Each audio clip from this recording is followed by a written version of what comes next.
So this is what I've got. That's a half a bushel, and over here is another half bushel, excuse me, of green beans that I'm about to start breaking. I will do this. I pull a bunch of them into my stainless pans, and I break from one pan. I've got 2 of them sitting here. I will break from one pan to the other, and a pan won't hold a full basket, but it's enough. Excuse me, my voice is terrible this morning. It's enough that it's easy for me to carry it, plus it don't keep me running back for more constantly. So I'm gonna get breaking. Well, I'm sitting in my recliner, and I've got this big pan of beans is sitting on my lap, and I'm just gonna sit here and break these beans. You can see that I've just broken the ends off of them. These are Blue Lake beans, and so they don't have many strings ever in them.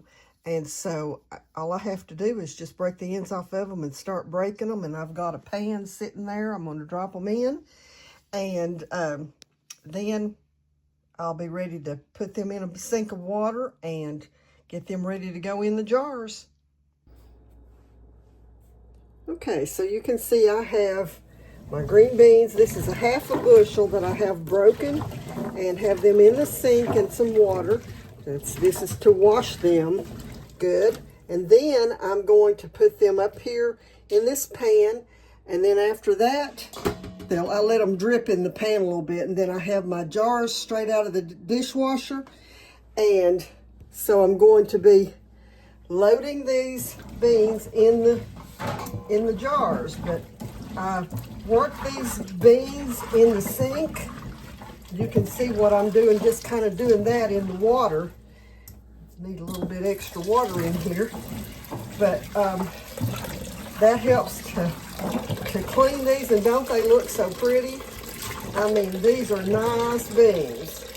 And I should have mentioned earlier, as I'm breaking the beans, I look for bug bites, for rotten places, or any bad place on the beans, so that you don't want that in your jar.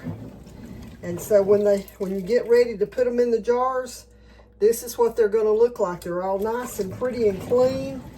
And so anyways, I'm going to get these in the jars. Okay, you can see I've got 10 pints in my canner, and I'm going to get these started and be back shortly with another one. And here in my other canner, I have 8 wide mouth pints, and you can see I'm using my Superb lids. People, they are the best. I don't think I'll ever use any other kind of lid except Superb. My jars have all sealed. You can tell they're all Supreme, and they're all sealed. And I have got just a few here in the canner still, and got some more in another canner.